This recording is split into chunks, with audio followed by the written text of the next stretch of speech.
Good morning, everyone, and welcome to the first lesson in Unit 7, Probability and Data Management, Graphs and Surveys.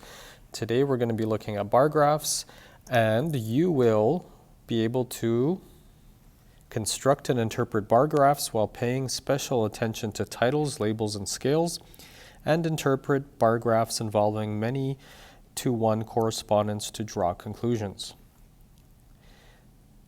So with any of these videos that you are watching for math, we would like you to remember to please pause the videos before we go over the answers on any page.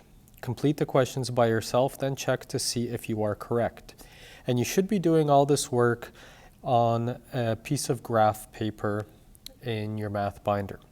So let's get started. Let's review pictographs. So this is a pictograph that shows us people's favorite drinks. Let's first look at the scale here. We can see that one smiley face is equal to 4 people. So pause the video and let's figure out how many people chose each drink as their favorite. So we could see that there are 6 smiley faces for apple juice. So if we do a quick multiplication, 6 times 4, we see that there are 24 people. Let's skip milk for a moment. Orange juice, if we count by 4s, we have 4, 8, 12 people. And back to milk, here we see a half smiley face. So what's half of 4? And that's obviously 2 people. So if I draw a half smiley face, that's equal to 2 people. So if we have 4, 8 plus 2, we have 10 people. And for water, we have 4 plus 2 is equal to 6 people. Sometimes instead of more complicated pictures, we use squares or symbols to show our data. So this is a math lesson, not an art lesson, so we don't need to be really fancy with the pictures, so simple squares will do. Here we see the scale down below, 1 cube, and we also see a scale here on our graph. So we could see that 4 people chose blue, 3 people chose green, 5 people chose red, and 4 people chose yellow. Here's a different bar graph. What do you see? What data does it show? So take a moment to think about that. First thing we should always look at is the title. So we see that this is about favorite snacks. And then we should see what the 2 different axes are labeled. So these are our labels. This vertical axis that goes up and down shows the number of students, and the horizontal axis that goes across the bottom shows the different snack types. So now we can draw some conclusions. We could say that 5 people chose muffins as their favorite snack, because we could see that this bar goes up to the number 5. We can see that 4 people chose bagel, 7 people chose fruit, and 3 people chose cheese. All right, again, you're going to pause the video here. We've got this graph that we're going to look at today. So remember, look at the title, Snacks Eaten Today. The vertical axis shows us the number of students and the snack types below. And we have a few questions to answer here on the left. So pause the video, answer the questions, come back when you're ready. The first question we pretty much answered. The title for the graph is Snacks Eaten Today. Question B, what was counted to make the graph? Well, the number of students were counted to make the graph. What was the most common snack? We could see that bagels have the highest bar, so they are the most common. How many times as many people ate fruit as vegetables? So vegetables has 3 people, fruit has 6, so 2 times as many people chose fruit as vegetables. Muffins has 2 people, so if we compare 2 and 6, we could say that 3 times as many people chose fruit as muffins.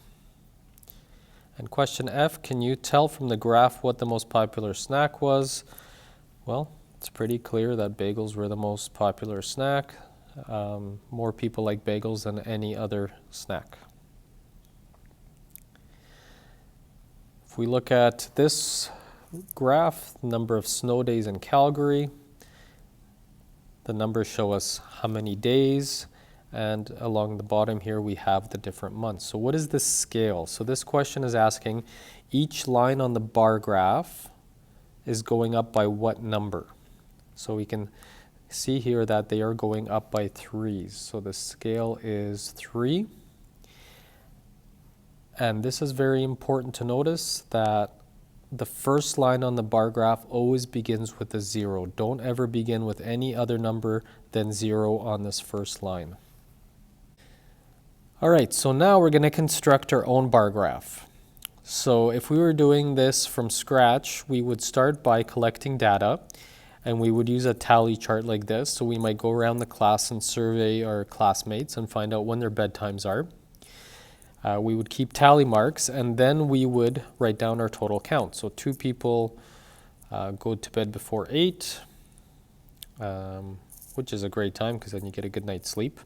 8 people, we know that one of these is 5, right? We have 1, 2, 3, 4, and then the cross is 5. 5 and 3 is 8. Here we have 5, 10, 19 people. Here we have 10. And here we have 4. So now that we have our results here, we're going to complete a bar graph. So I've labeled my graph. It's going to be called Grade 5C's Bedtimes. I look at my results here on the left, and we're going to make this one a horizontal bar graph. So our bars are going to go from side to side instead of up and down. So I'm going to count first how many lines we have going across. So 1, 2, 3, 4, 5, 6, 7, 8, 9, 10, 11, 12, 13. So I don't have quite enough for my largest bar to fit. It would be off the graph if I counted by 1s. So let's go ahead and count by 2s. We always start with the 0, and then we'll count by 2s. 2, 4, 6. We'll label this bedtimes.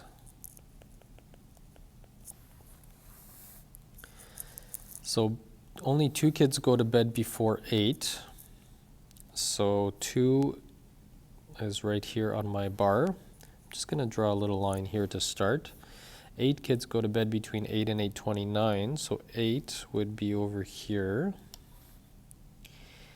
14 kids go to bed between 8:30 and 9 o'clock. So 14 would be over here. 10 kids go to bed between 9 and 9:29. And finally, 4 kids go to bed 9:30 or later. That's pretty late. That would be too late for me. And now we're simply just going to draw and fill in our bars. All right, and here we have our completed bar graph. So you're making a bar graph for this data here. So let's pause the video. Go back if you need to look at how we created this bar graph. And once your bar graph is complete, continue watching and see if it looks something like my bar graph. So if you're feeling a little bit confused as to how to get started, your bare graph should look something like this. My title is number of pages I read this week.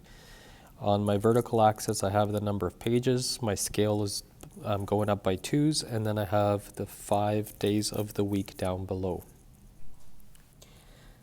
So when all is said and done, this is what your bar graph should look like. So we've got the number of pages read for each day of the week. Let's say I decided to do something crazy like pick a scale that went up by 10s. What do you think the problem would be with choosing too large of a number for my scale? So think about that for a moment, and I'll show you what this graph would look like. So this is what my bar graph would look like if I stuck with that scale of 10. So you could see the issue. It's hard for me to be accurate. Like when it's 10, it's pretty clear and easy, like Tuesday. But the other numbers, this is unclear. What is that? Is that 11? Is that 12? Is that 13? Same with this one. Is that 3, 4? We don't know. This is unclear. This is unclear. It's hard for me to be accurate as the creator of the bar graph, and for anybody reading the bar graph, it's hard for them to figure out what the exact numbers are. It was very clear on my other bar graph where the scale was only 2. So the smaller the scale, the more accurate we can be. However, sometimes we don't have the space to simply go by 1. So then that's when we have to make a decision. Am I going to go by 2s? I could go by 3s, by 4s, but let's try to keep the numbers as small as we can. You're now going to work on pages 152 to 154 in your jump math books. Please ask your teacher if you have any questions. Good luck.